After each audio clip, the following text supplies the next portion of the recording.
Ombudsman və onun işgəncələrin qarşısının alınması üzrə Milli Preventiv Qrupunun üzvləri Dövlət Təhlükəsizliyi Xidmətinin müvəqqəti saxlama yeri və istintaq təcridxanasına baş çəkib. Başçəkmə zamanı bir çox təqsirləndirilən şəxs, o cümlədən Vardanyan, Arutyunyan, Qukasyan, Sakyan, Babayan və digərləri Ombudsman tərəfindən fərdi qaydada qəbul edilib. Konfidensial qəbul zamanı həmin şəxslərin müraciətləri dinlənilib, hüquqlarının təmini vəziyyəti yerində öyrənilib. Vardanyan və Sakyan onlara humanist münasibət göstərildiyini, hər hansı bir ayrı seçkiliyə və pis rəftara məruz qalmadıqlarını, Ombudsman və Beynəlxalq Qızıl Xaç Komitəsi tərəfindən dəfələrlə qəbul edildiklərini bildirərək növbəti qəbula görə təşəkkür ediblər. Ermənistan narahatdır. Biz məhkəmələrimizi qurduqca Azərbaycana qarşı cinayətlər törədən insanların üzərində məhkəmə qurduqca Ermənistan tərəfi narahatdır və daha ən çox da baş nazir narahatdır. Demək, qondarma rejimin keçmiş dırnaqarası rəhbərləri məhkəmədə ifadələrə deyirlər ki, bütün əmrləri İrəvandan alırdılar, silahlanma oradan idi.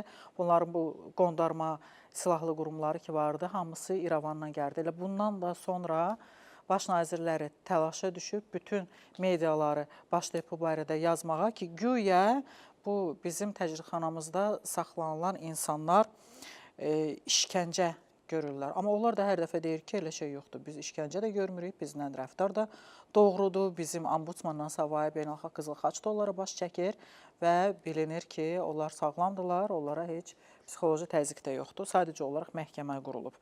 İndi erməni tərəfi standart erməni nağıllarını uydurur. Bu erməni nağılları barədə Fərid Yusifov danışacaq. Ermənistanın baş naziri Nikol Paşinyan son zamanlar Azərbaycan xalqına qarşı çoxsaylı cinayətlərin törədilməsində təqsirləndirilən erməni əsilli şəxslərin məhkəməsi ilə bağlı bəzi açıqlamalar verib. O bildirib ki, həm Xarici İşlər Nazirliyi, həm də özü Bakıda baş verənlərə dair müvafiq qiymətləndirmələr aparıb. Əvvəl bu məsələyə açıq şəkildə münasibət bildirməkdən çəkinən Nikol, hazırda təqsirləndirilən erməni əsilli şəxslərin işgəncə və təzyiqlərə məruz qaldığını deyib. Ermənistanın parlamentində komissiya var. İkinci Qarabağ müharibəsinin uduzulması, yəni o uğursuz nəticəsi ilə bağlı istintaq aparılır. Əgər Ermənistan burada iştirak eləməyibsə, niyə onda belə bir komissiya yaradır və Ermənistanın rəsmilərini dəvət edir, Müdafiə Nazirliyinin zabitlərini deməli istintaq altındadılar.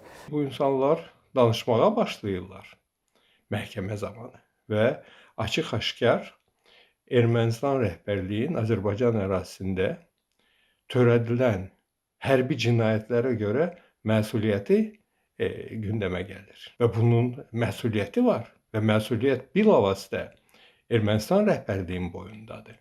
Məhkəməsi keçirilən erməni əsilli şəxslərdən bəziləri ifadələrində bildiriblər ki, 2-ci Qarabağ müharibəsi zamanı bütün əmrlər İrəvandan verilib. Gəncənin bombalanması da buna daxildir. Hətta Arayik Harutyunyan etiraf edib ki, Azərbaycan prezidentinə müharibənin bitirilməsi barədə məktub ünvanlamaq istəsə də, Paşinyan buna imkan verməyib. Bu ifadələrdən sonra işğalçı ölkə rəhbərliyinin vəlvəliyə düşməsini hardasa anlamaq olar. Həmin o erməni əsilli canilər ona görə Paşinyanın adına çəkirlər ki, onlara təzyiq var, təzyiq altında bunları söyləyirlər. Bu isə ağ yalandan başqa bir şey deyil və həmin şəxslər konkret faktlara, argumentlərə söykənməklə, saatına, dəqiqəsinə qədər hər şey qeyd edib Paşinyanı ittiham edirlər və deyirlər ki, onun tapdığı əsasında bu addımları atmışıq. Bir sıra faktların üzə çıxması, sübutların təqdim edilməsi İrəvanın siyasi rəhbərliyini də dilə gətirir, danışdırır və artıq onlar da anlayır ki, məsuliyyət daşıyırlar və gec-tez bütün məhkəmə prosesi çərçivəsində həyata keçirilən ümumi fəaliyyət həm də bir ucu ilə onlara toxunacaq. Hər bir halda Azərbaycana qarşı cinayət törədənlər ədalət qarşısında cavab verəcək. Rəsmi Bakı bu mövzuda kimin nə danışmasından, kimin hansı bəyanat verməsindən asılı olmayaraq beynəlxalq hüququn norma və prinsiplərinə uyğun addımlar atmağa davam edəcək. Hazırda narahat olanları da anlayırıq. Çünki kartlar açıldıqca onların da hansı cinayətlərdə əllərinin olması gün üzünə çıxır. Fərid Yusifov, Günəson üçün.